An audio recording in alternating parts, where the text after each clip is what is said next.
I'm Kate. And I'm Jamie, and this is Creeps and Coffee, A show where we talk about the creepiest crime cases around the world.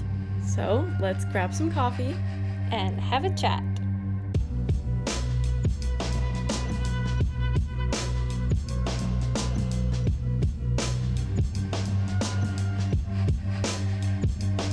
Hello, hello. Hi. We're back again. Barely. Barely. I'm gonna jump right into what just happened in our lives as we were about to start recording, because I need this to be documented in case we're brought in as witnesses for something. Oh, God. So normally what we do was we FaceTime, we chat a little bit, and get some chats out before we record. So that's what we were doing, and all of a sudden we heard like some screams from outside Jamie's window, and then clear as day, boom, gunshots, boom, boom, and then immediately, and then more screams, and then Jamie's roommate going, "Jamie, that was fireworks, right?" No, it was not. I didn't want to scare her, so I just went, "Oh, I don't know." So I made Jamie call Crime Stoppers, because I think someone just got straight up murdered. So I'm really crimes and coffee tonight. I'm Halifax, man. What a place. You know, the reason my family didn't move to Halifax initially was because when we were looking at houses, there was a shooting down the street from our hotel. Oh, really? And my dad was like, "Nope, ain't gonna happen." Fair. I've been desensitized, apparently, because Caitlin and her mom are over here freaking out, and I'm like, you know, I'm inside, it's fine. And I would like to say, I said this to Jamie already, living in Alberta, in a big city, I've heard some shit. I had a pipe bomb explode in the park next to my house. I had a meth lab explode, like, in my neighborhood that shook my house. Mm-hmm. I have never heard gunshots that clear in my life. And I was like, and like, even if it was a firework, that was like really close to me. It was shouldn't not a firework. Be there anyway. It was not a firework. Like, Jamie and I always joke, like, "Oh, is it fireworks or gunshots?" That was gunshots. That's what it was. I'm gonna forget to tell my mom about this, and she's gonna listen to this and call me and be like, No, then she's gonna call me and be like, "Why didn't you tell Jamie to call me?" Sorry, Tammy. Hey, she'd be asleep by now anyway. Exactly. We told my mom, so don't worry. It's 12:30 a.m. for me, by the way. That's why my mom's asleep. Oh my God. Oh, anyway. I hope you're all doing better than we are right now. Yeah, well, I'm nice and warmed up. My adrenaline's pumping.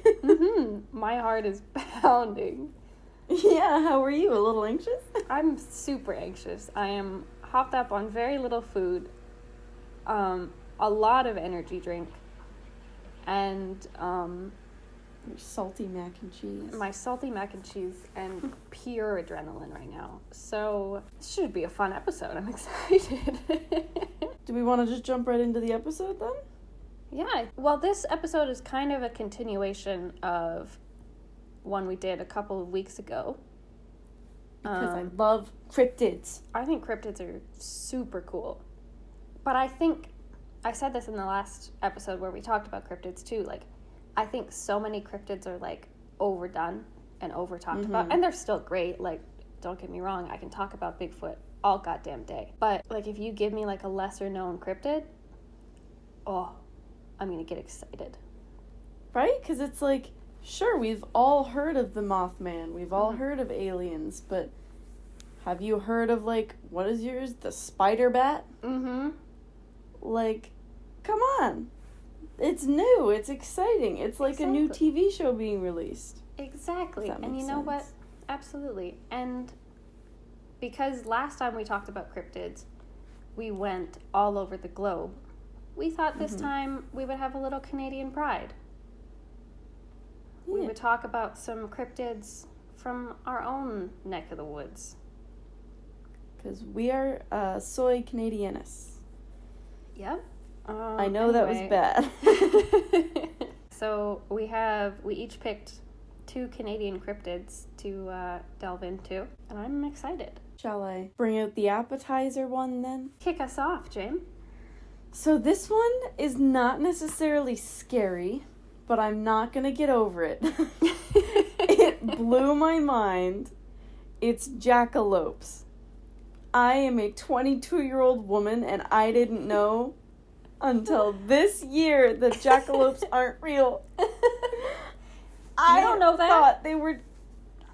Okay, true, but like, they're either not real... I'll get into it. Yeah. But like, I feel so deceived. I get it. Why was I so convinced that they're just like a common thing? To be I fair, thought they were just in Alberta everywhere. Like I thought it was like a Western thing. To be fair, I also thought for probably the first 19 years of my life that jackalopes were real. Oh, so thank still God. Pretty late. We've been lied to. We really have. Anyway, it's the unicorn of Western Canada. Yeah. Wow. Yeah. So if you don't know what we're talking about, a jackalope is described as a large rabbit with like deer antlers on its head. A jackrabbit and an antelope. Yeah. A jackalope. Exactly. Apparently, there's a hot debate on whether they existed before and are extinct now, or if they're just a myth.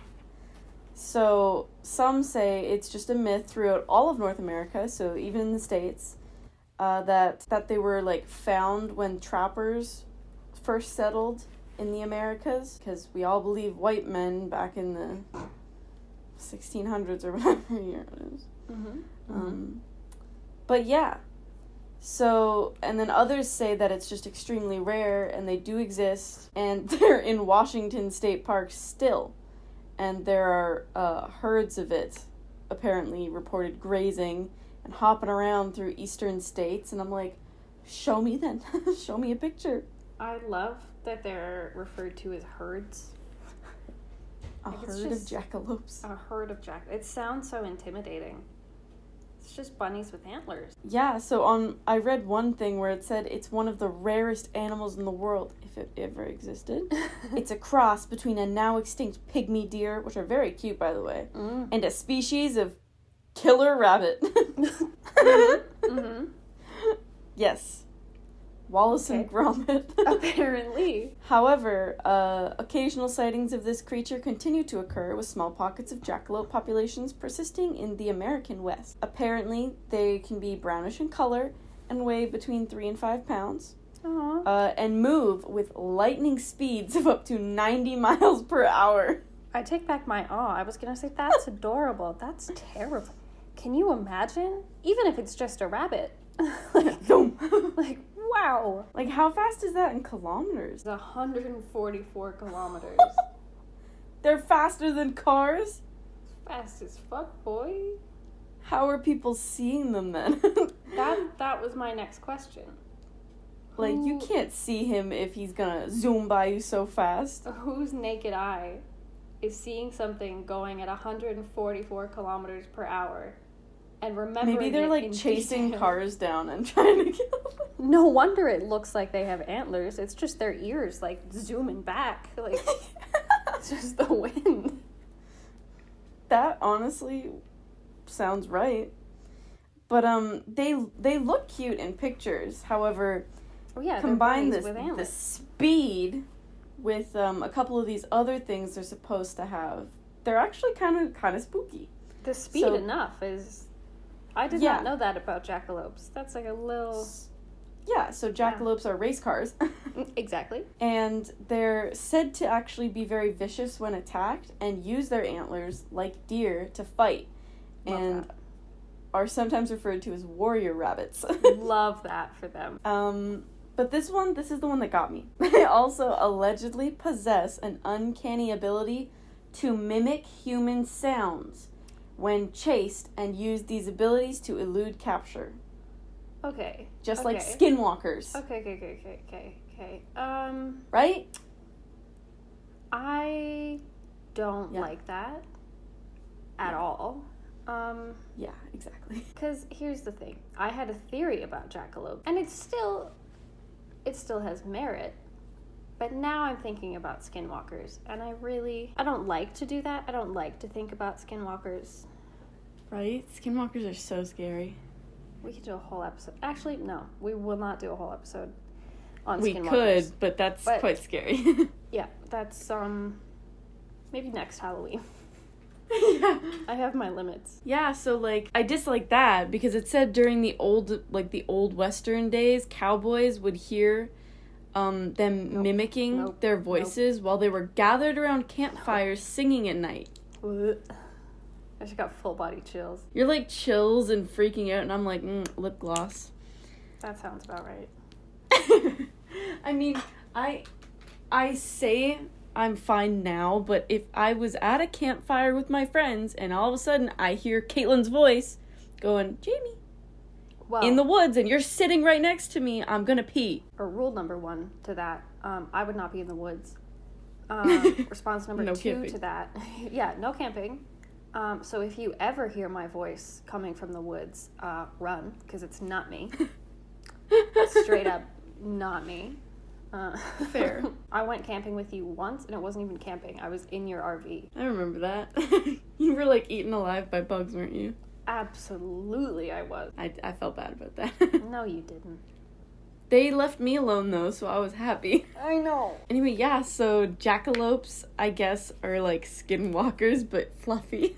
There's nothing I've ever hated more than that. Yeah, so apparently they were like most commonly sighted when they existed. If they existed in the states of Wyoming and Colorado and Nebraska and New Mexico and Alberta, but apparently not real. You know what? At the park that's across the street from me right now, I see bunnies all the time. I'm going to keep an eye out for a jackalope. Yeah. Set up a jackalope cam. Oh, yeah, that'd be cool. Mm-hmm. I mean, there are also other reports of different types of animals like this throughout the world. Like jackalope-esque things. Like, in Europe, they have a couple different ones, so... They have, well, I don't know how to say this one, a skedaver. It's Skvader.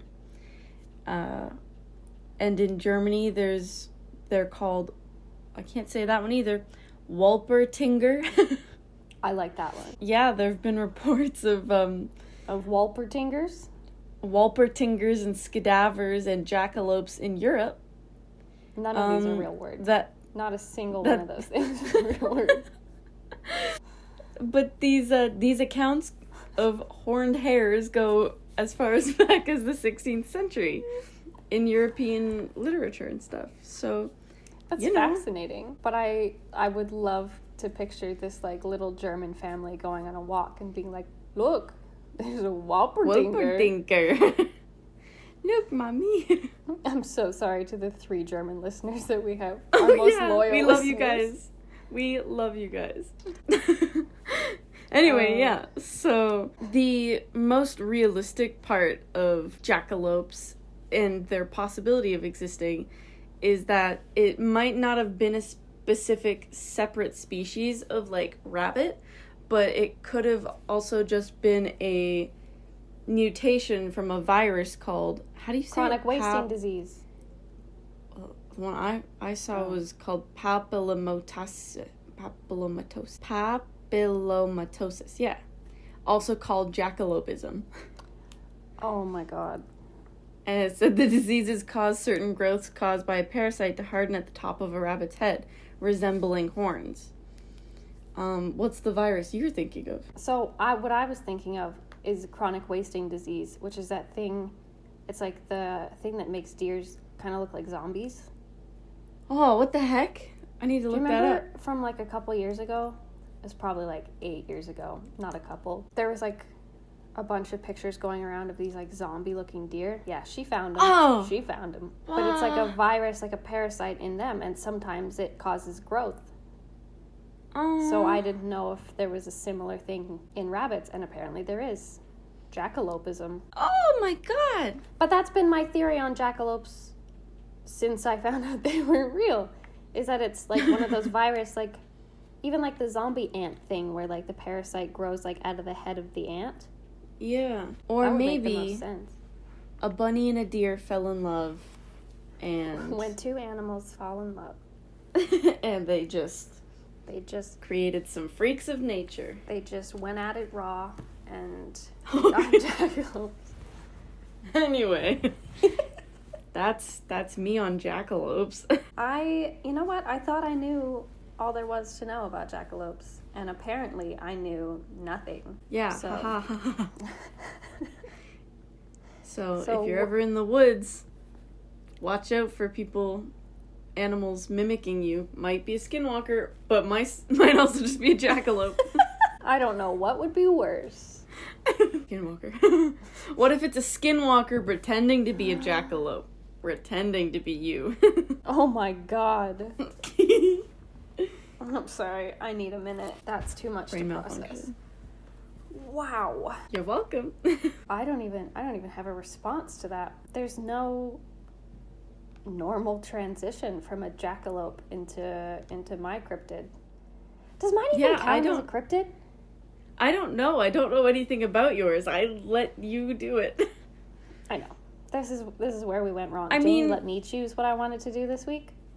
It's Canadian folklore, so like it's right. A it's thing. Folklore at least. It is. What are you referring to? It's like I'm talking about the flying canoe. The what now? The typical term for it is called le chasse-galerie. Yes, la chasse-galerie. Yep. One of us spoke French for 10 years. The other... Can you say it again? Le chasse...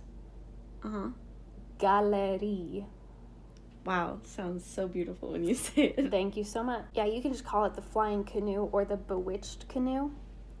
Ooh, the bewitched canoe. Mm-hmm. Mm-hmm. I like that one. So, it's a French-Canadian legend that involves a cryptid of sorts. So it's like both a cryptid, like a sentient creature, but it's also intertwined with this, like, folklore story. Okay. It's fascinating. French Canadians fascinate me. I grew up with mostly Acadian people. So, I mean, New Brunswick is, like, heavily French Canadian. Oui. So, oui. Okay. So basically, the story originated as like a French legend. So there was this really rich hunter named Gallery, loved to hunt. It was his whole life. So chasse in French means hunt. Le chasse is the hunt. So the French story goes that this man was so obsessed with hunting to the point where he was skipping Sunday Mass to go hunting. And if anybody knows how intense French people are, or at least used to be, about church, it was a big deal not to go to Mass. Big deal. So long story short, when it came time for him to pass away, he was basically punished for not giving his time to God. And he was condemned to fly forever through the sky being hunted by on a magic wolves. Carpet. No. Just kidding. It's Aladdin. But so he was condemned to be hunted by wolves, which is what he was hunting, and to be chased by these galloping horses. So that was friends. Like, exactly, yeah. Sounds forever super great. Friends. So that's where the main part of that story started. So when French settlers came to Canada and came to New France, which is now Quebec, they met with the Québécois. They met with the First Nations people and started doing trades with them, started treating them like shit, but trading stories. And somewhere along the line, that story of the nobleman mixed together with this First Nations story about a flying canoe. Bark canoes, like canoes made out of bark, are like a huge symbol of French Canadian culture and existence. It's like a big symbol for them. So Mm-hmm. I don't know what the original First Nations story was, but it was something along the lines of, like, this person being condemned into this canoe. So that's where the flying canoe aspect comes in. So that's really where Le Chasse-Galerie becomes what it is in French Canadian folklore. So basically, a group of coureurs de bois, so like wood, I don't even know how to translate, like wood sellers, like tradesmen, are basically seen flying in the sky on this canoe on New Year's Eve. So this canoe is like a sentient thing that controls where they're going and is like permanently there to move these men in the flying canoe. So what I'm hearing is Santa uses it on New Year's or on Christmas. And then he's like, it's hey. not a sleigh, it's a canoe. Exactly. And then he's like, hey, French guys, here's your canoe back. That's cool. Wait, I like this. Well, it's not quite as cool. I mean, it's cool, but it's not quite as, like, positive. So, somewhere along the line, the term, like, the phrase running the chasse-galerie became, like, making a pact with the devil. Oh. Yeah. So, the, long story short, the, like, story of origin, when it was all combined together, became that this group of coureurs de bois was working at this timber camp, and on New Year's Eve, they decided they wanted to go see some ladies. They wanted to go have a good time on New Year's Eve.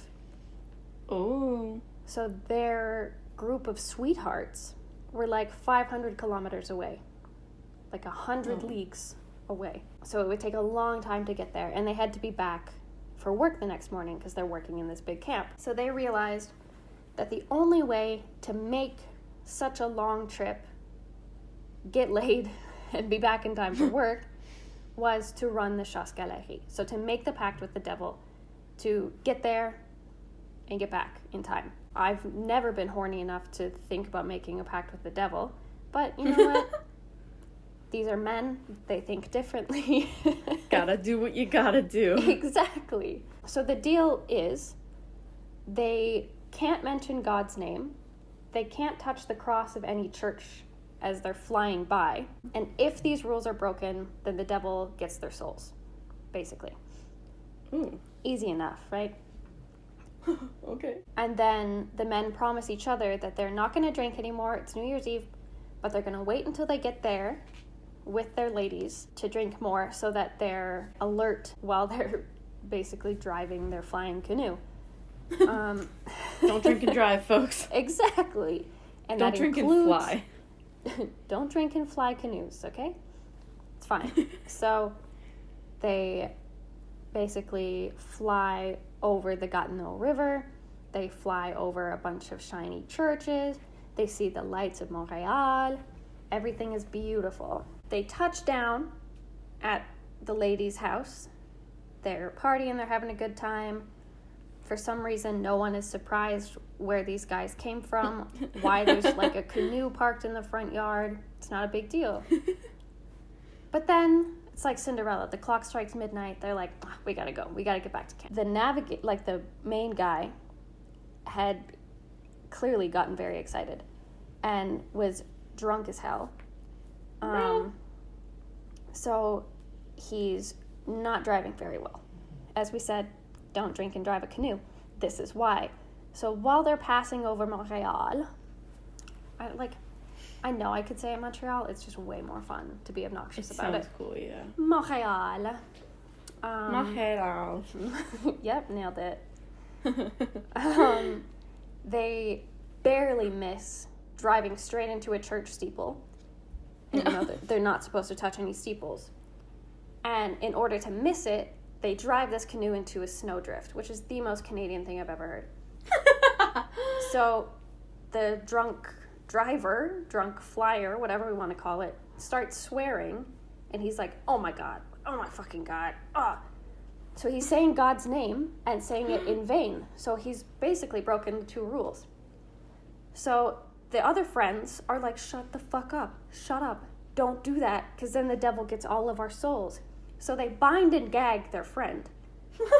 And one of them starts to steer the canoe. This drunk friend breaks the bonds, breaks free, starts swearing again. Bro, push him out of the canoe. Right? There's different versions of the ending of the story. There's an Acadian version where there's like an axe handle that like stretches and like lets other men climb on to like take over. There's one version where the devil himself gets on and like sits in the back and starts steering. That's freaky. The best known version is a Quebecois version that was written by a man named Honoré Beaugrand. In that version, the devil's actually like kind of nice. And he's like, no, it wasn't your fault. Like, your friend was just an idiot. You can go home. Nice. But the gist of it is that they're condemned to fly in this sentient canoe every New Year's Eve. And people in Quebec, like really spiritual French Canadians, say that they see this sentient canoe and these men flying over the city. So that is the flying canoe. Welcome to Canada, folks. That is very Canadian, I will say that. Right? I was researching it, and I was like, this is sick. I was like, I like this. That sounds like so realistic. I would believe it if it, like, that could be true. I want to believe it. Like, that seems very accurate. Mm-hmm. That's funny. I liked it.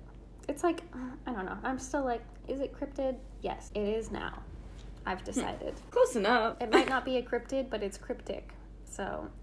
Ooh, yeah. Shall I move on to my next one? Sure. We like really didn't.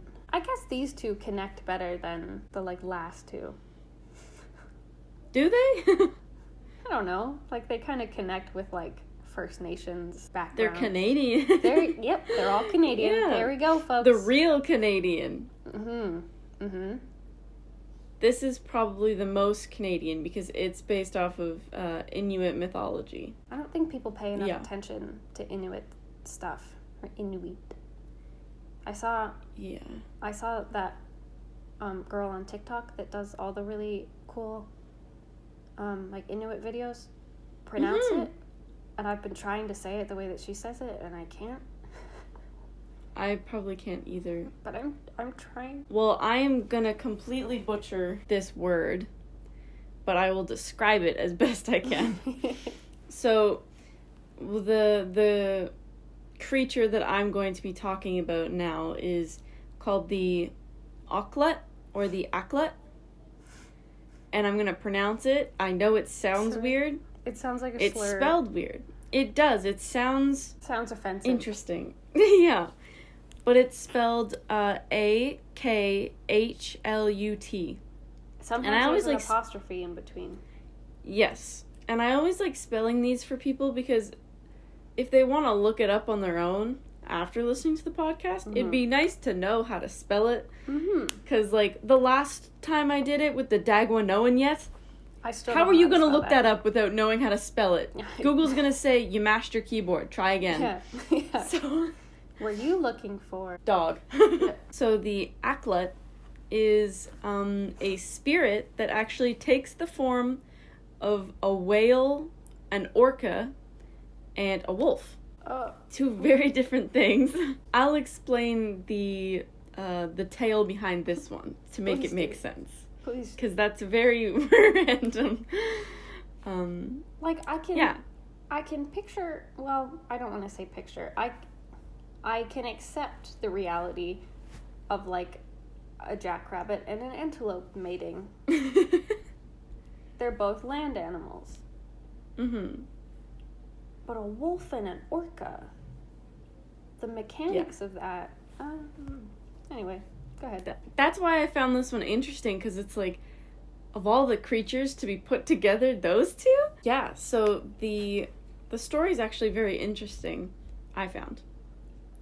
So it starts off, and it's about a man who is obsessed with the sea. Can't relate. No. He, like, loves it so much. He wants to be by the sea all the time. He wants to be with it all the time. He's always at, like, the shoreline and stuff. But he's there so much that when he returns to his village, his own people don't recognize him. He became too obsessed with the sea. Like, too... What's the word for obsessed? I think just obsessed. Yeah. My strange addictions. There you go. And yeah, so they ban him from the village. Yeah, he's consumed with his love for the sea. It's too much for everyone else. They're like, no, get out of here. So he gets kicked out of the village, and while he's out having to survive on his own, he finds a pack of wolves. And because he's so hungry, like a wolf, hungry for revenge, I should say. Oh, okay. He becomes one of them. Like, he follows them, he adapts, like, their persona, blah, blah. So, one day, his affection for the ocean becomes so insane and, like, overwhelming. He just jumps into the ocean to be with it. He just jumps in it almost like a slur slide. A slur slide? And I want to say the word. Oh. I was like, wow, that was an epic fuck up. But you did it wrong. As soon as I said it, I was like, yeah, follow along. Yeah. But yeah, so when he jumps into the ocean, he becomes an orca. He, like, shapeshifts into an orca. But now, whenever he's hungry for revenge, he can hop out of the ocean, come to land, and transform into a wolf. And there are depictions, like, a lot of the pictures show him being, like, half orca, half wolf. Like, the face is a wolf, and, like, the body an orca, or, like, vice versa. But in the story, it basically says he's just, like, shapeshifts from one to the other, but it looks scarier when it's combined. I agree. Listen to this, though. Oh. So, the acklet, it is a vicious, dangerous beast. Yes. Its tracks can be recognized because they're wolf tracks that lead to and from the ocean.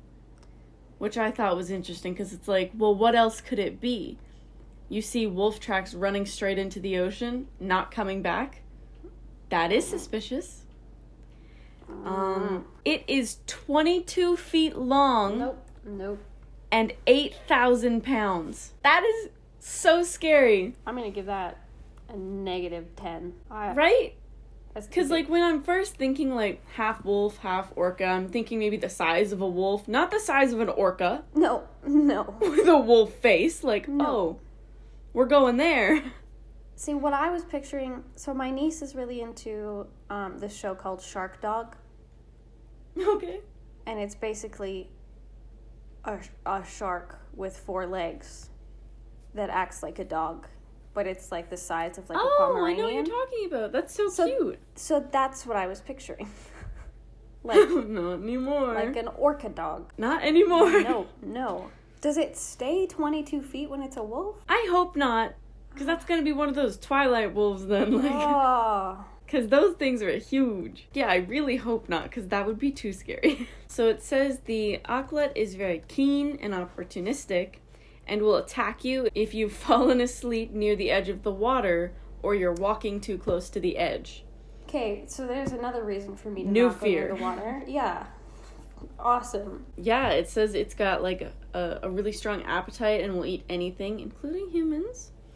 And sometimes it will go into their camps to hunt humans. No. Yeah, so that's fun. And then there are reports of people seeing dogs just, like, walking into the ocean, and that's considered, like, an evil omen. Well, I agree. I wonder why. Yeah.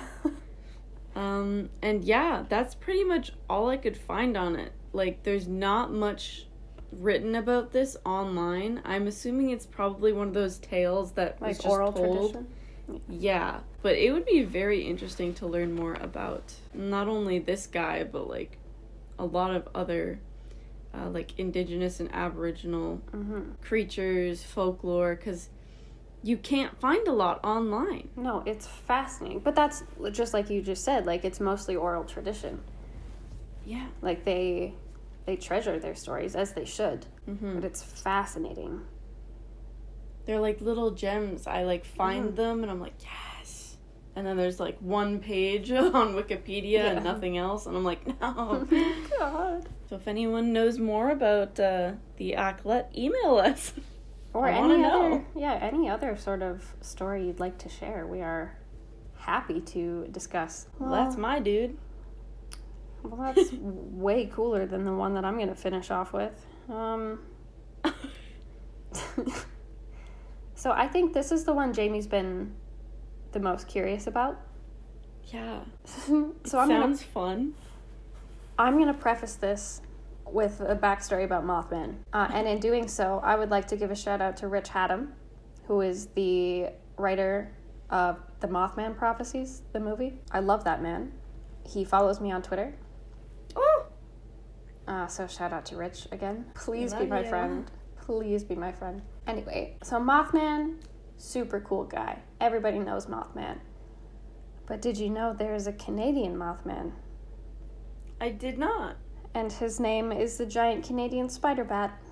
So, little wordier than Mothman. It's a bird. It's a plane. It's A giant Canadian spider bat. So, it's a working title. It's a work in progress. In October of 2017, in a rural area of Western Canada, this farmer was going out to feed his animals, as farmers do. Make sure everything was good as he was setting things up at night.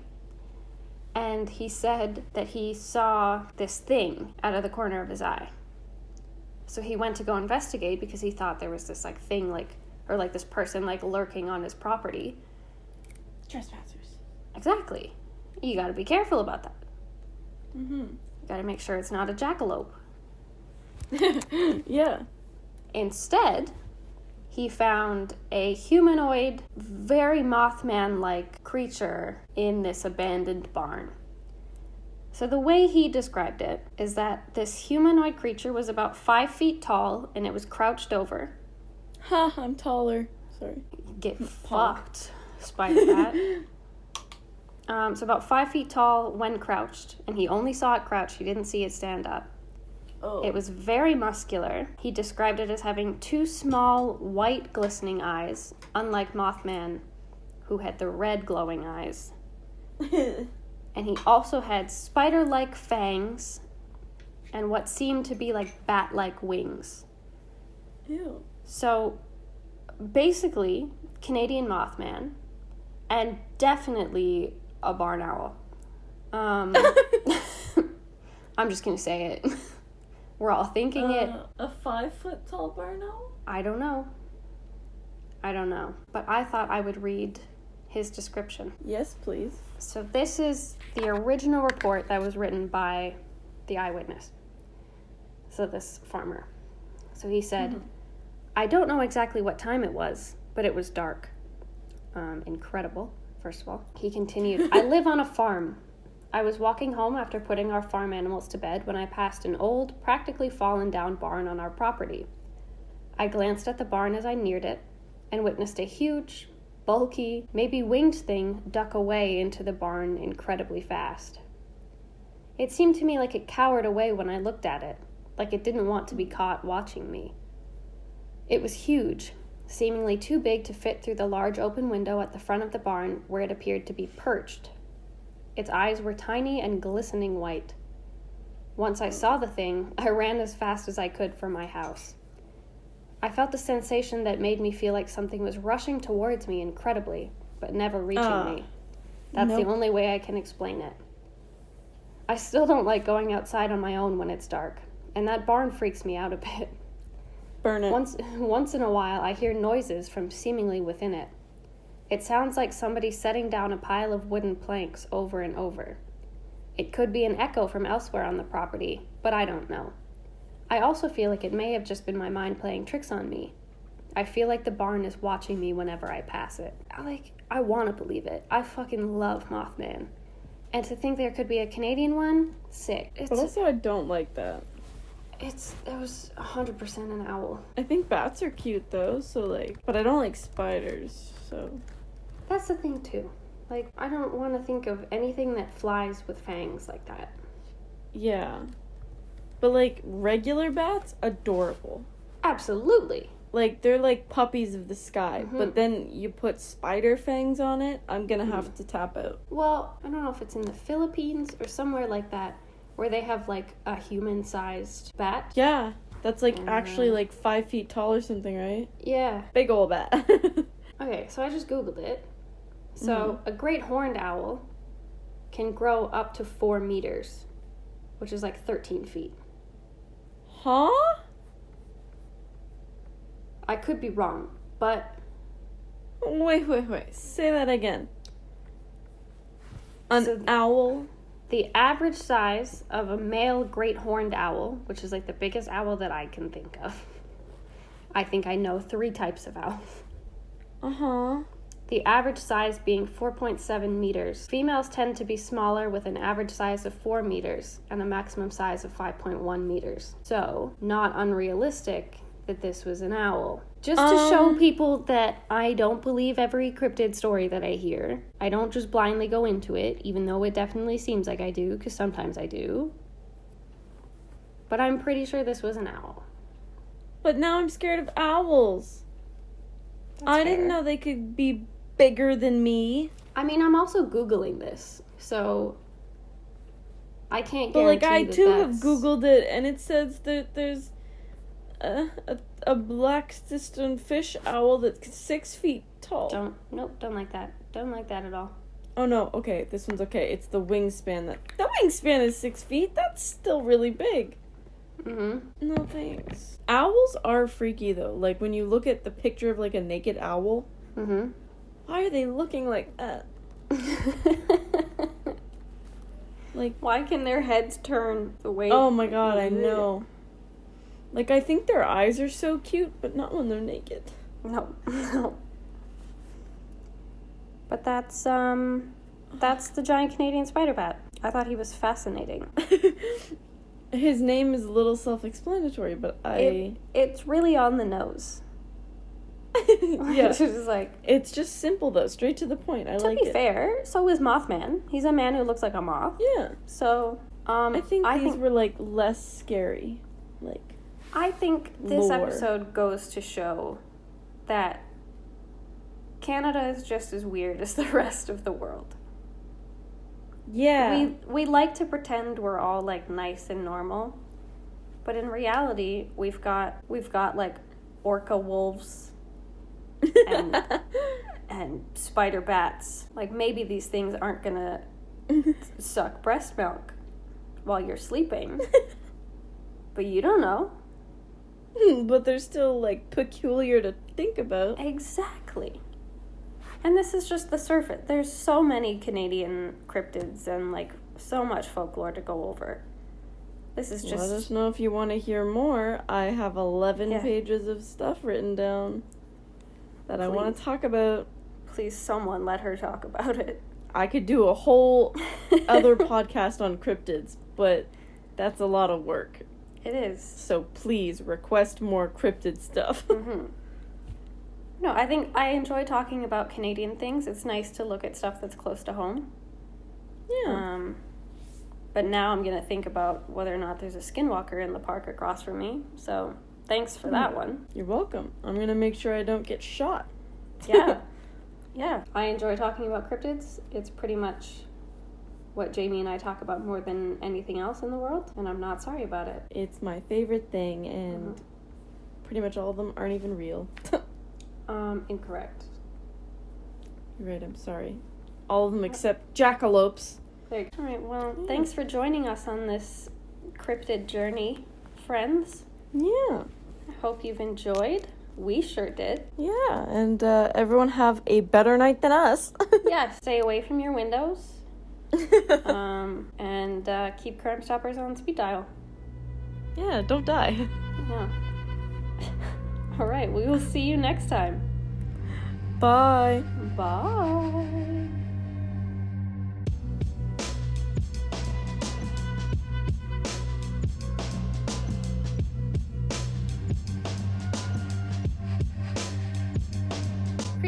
Coffee is produced and edited by us, Kate and James. Our theme music is Stuck in a Hole by Dated. For more information on where to find them, check out the link in our show notes. And to connect with us, follow us on Instagram and Twitter @CreepsandCoffee.